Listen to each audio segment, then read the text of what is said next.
Ndị be anyị ngwadalụ dị nnenu anyị si ka ụbọchị nkịta mana na anyị na mma anyị si ka nkonye chiri ya zelụkwa dịka o si dị ya bụ Eastern News 24 ka anyị si wee na-ewetara ya bụ ozi nje gị n'ugbu a gbasịta maka ya bụ ife na-eme na Eastern Region and the entire nation. Please pay attention to this update anyị ji maka ya wee bịa n'iru akwụkwọ n'ụbọchị uruchi nkịta. Alright, ozi ewetara unu bụ according to the Biafran activist wetara ya bụ ozi as he quote. Breaking news. They can't jail man Simon Ekpas twice unless they find another criminal charge against him. Hear the news in details. All right, still on the matters arising concerning the Biafran Prime Minister, Mad Simon Ekpa. This is according to the international media discussing the Finland court ruling. Ma achọkọ onye ọbụla ga ya bụ ife fakwu n'iru akwụkwọ dịka ihe ga-esi ebife gị dropụra ife n'ụdị nke gị. Over to you, sir. Thank you very much, as always, Dennis, for coming on the program to talk about these matters. Thank you. Thank you for having me, Yori. My pleasure. The news, the news of his, well, one didn't, I don't know, not everybody heard of his arrest, but certainly by yesterday, there were pictures in the papers where he was seen in court, and now he's been sentenced to 6 years, showing that the Finns themselves take a very dim view of the kind of things he was charged with, and actually have managed to find him guilty and sentence him to 6 years. How did you feel about that news? Because I don't know that anybody saw it coming. I think we saw it coming. He was arrested. It was well publicized. And of course, the Finnish government decided to try him. He has been in prison custody for a while. They took him to court, and then of course, what many people might not know is that the Nigerian government, especially the National Intelligence Agency, Foreign Affairs, and the DSS, has been working with the Finnish government and giving them compelling evidence with which yesterday they used in, convicting him. Indeed, because it is stated that he was jailed for terrorism-related activities, and there have been no reports that this terrorism extended to Finland, but he has always been instigating violence. And I imagine the charges would have been framed around that particular fact, that he's been inciting violence for him back home in Nigeria. And I think ultimately the Finns found that they just had to do something about this matter because the evidence apparently was overwhelming. I don't know, first of all, his rise. How do you think this 40-year-old gentleman, as I said in the opening, he's from Ebonyi State, Ohaku in particular, and he went over to Finland as maybe part of IPOB, certainly, but now he's even styled himself the prime minister. He's styled himself the prime minister of IPOB, and as you know, it's a banned organization. Yes, he fashioned himself the prime minister of Biafra. And of course, if you remember very well, there were a group of people that actually came together in Europe and tried to even create a Congress of Biafra where some ministers were appointed, a big elaborate ceremony. But at that time, he has already been arrested, so he couldn't attend that particular ceremony. They did all that. They were trying to raise money all across the world. And of course, with this conviction, of course, we've not been hearing about them again after that ceremony. So now that he's been arrested, not only for terrorism charges, there are other charges too. The guy has been doing things against the Finnish government. He's a lawyer too. is a lawyer, but before you practice, just like in Nigeria, you have to practice after you go to law school, the Nigerian law school, and you're a member of the Nigerian Bar Association.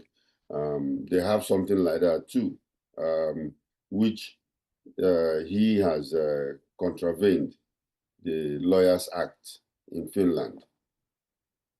Well, just to tell our viewers that we might be, operating on our alternative channel, and just for you to know. But viewers can continue to watch this program right now on our YouTube channel.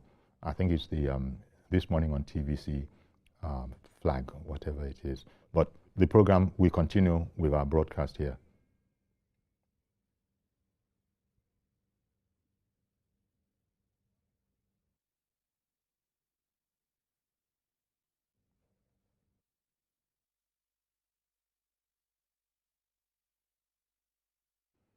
Okay, so as I was saying, that's what's operating on another stream of TVC, but we continue here. Yes. Sorry, actually we'll fade down entirely the audio coming from that other channel so that we can't hear it anymore. As it is, we are still hearing it. And are you also hearing it? I'm hearing you, Yori. Oh, excellent, excellent. That's fine. So, in fact, Senator Shehu Sani has, offered the commentary. He also, of course, entirely different circumstances, had reason to be incarcerated, in Nigeria here politically. So he says he knows what it's like, and he also, from his idea of, from a worldview, it's going to be like a picnic. He needs to be here and to face our own justice system. And then if he is indeed convicted, then they will know that he is actually serving a sentence. But there are those who believe that he's not serving a sentence yet, as he's in the Finnish jail over there. They might actually have color television.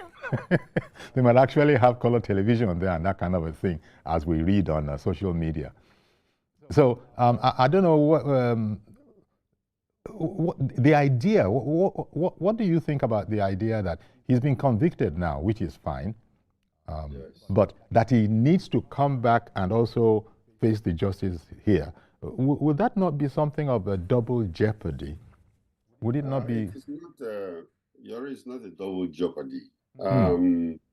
There are, in repatriation or extradition of prisoners from foreign countries, sometimes the agreement would be one where he will be brought, he will serve the Finnish jail term, and then maybe towards the last 1 or 2 years, Okay. he will now be extradited to Nigeria to finish the jail term.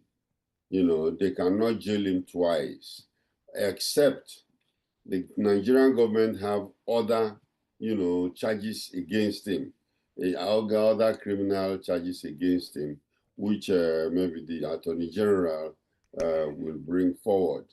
But I think that's left for the lawyers. The thing is that to extradite him to Nigeria, it might be very, very difficult. Now, 3 people are supposed to take that decision. The Finnish government, the Nigerian government, and the prisoner himself. Because if he comes or his lawyer says that if he comes down to Nigeria, he will be tortured or he will not have a fair hearing, I think they take those kind of things seriously. And basically, our prison correctional center situations. So he would prefer to even remain there, just like you said, it's a vacation. Yes, of course, they don't dehumanize people over there in prison.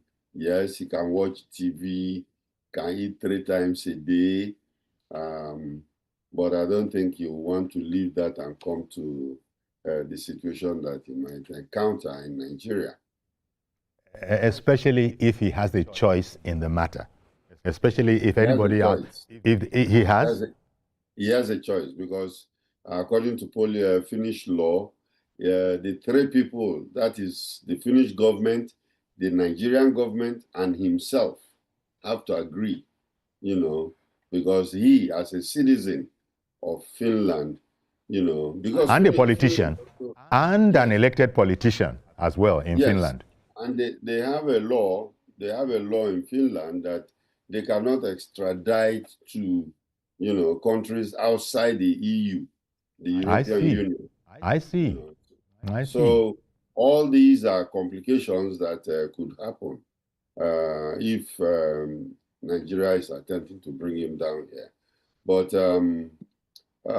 well, the Nigerian government and Finnish government are cooperating very seriously. So maybe that cooperation might extend, especially when it comes to terrorism, just to show to the world that, you cannot do terrorism and get away with it.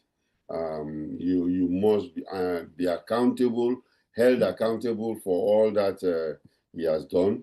And again, it's also a warning to social media content creators who feel that I can create any kind of content I want. But if the content borders on terrorism or leads to violence, then they have to hold. There are consequences. You know.